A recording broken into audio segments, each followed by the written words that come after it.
guys, here's your notes for percent increase and percent decrease. So this is that TEAC, the standard that the state of Texas says that we need to learn.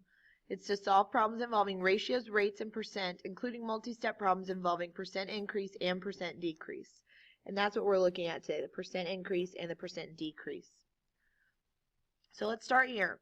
What is the percent of change? The percent of change is the percent that a value increases or decreases by. Okay? So it's just the percent of change is the percent that a value increases or decreases by. Now let's talk about how do we find percent of change. What's that formula? The formula for percent of change is just the difference. Remember, difference means to subtract, so we're probably going to be subtracting something to get this, okay? Over the original amount equals the percent of change over 100. Now, how do you find the amount of change, which is the difference? You just subtract the new minus the old. So this is how you get your difference.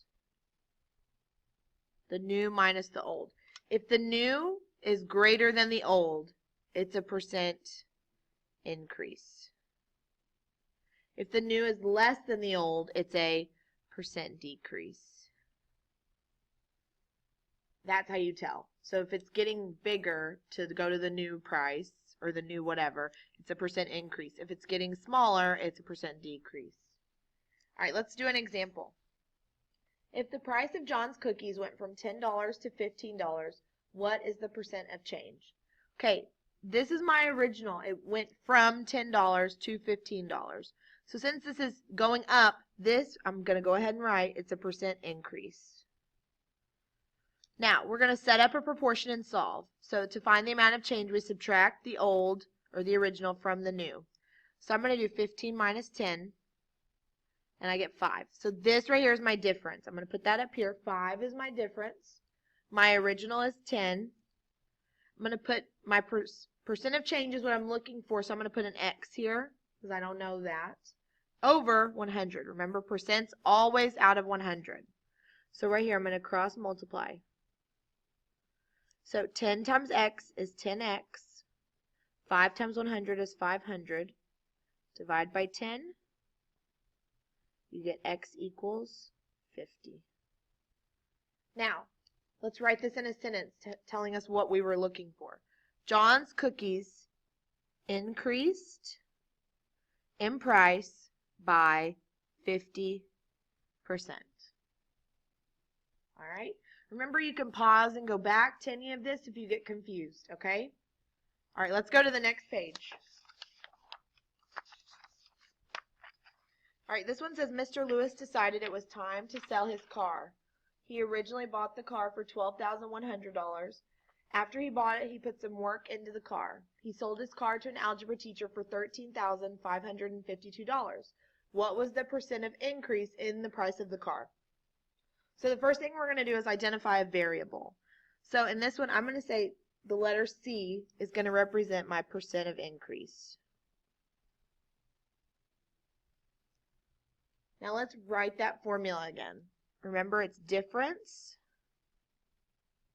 over original equals the percent of change. And remember, percent's always over 100.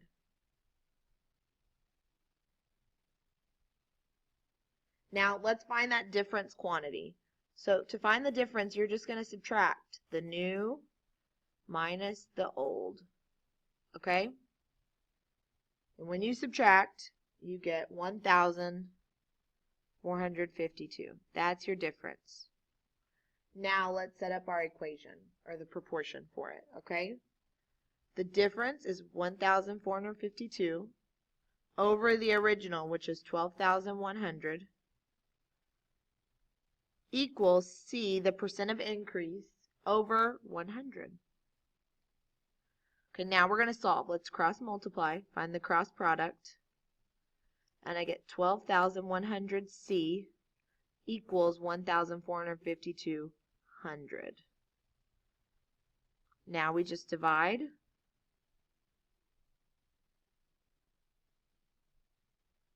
Cross out those zeros and you get C equals. If you go off to the side and do top in, bottom out, and you get C as 12.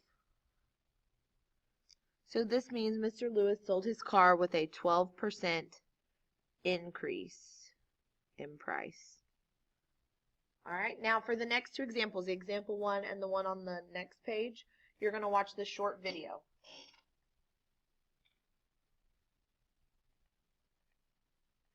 Example 1 will show us how to determine the percent of increase. Caps and Hats bought a shipment of baseball caps at a wholesale cost of $5 per hat. They are selling them in their store for $12.50 per hat. What is the percent of increase? Here's what you can do. First, find the change in price. You can do this by subtracting the wholesale price from the retail price. What is $12.50 minus $5? It is equal to $7.50. This is also the profit that the company makes for each hat they sell.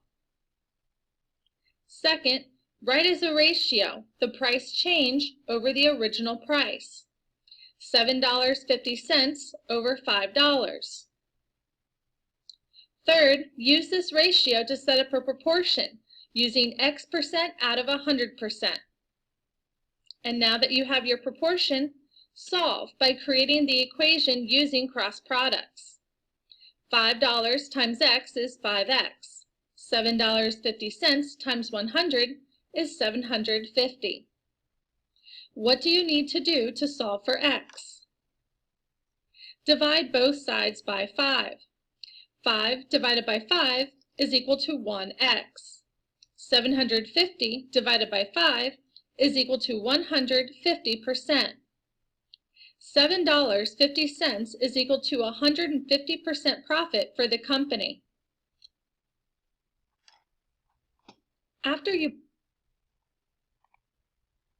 Example 2 will now take a look at computing the percent of decrease.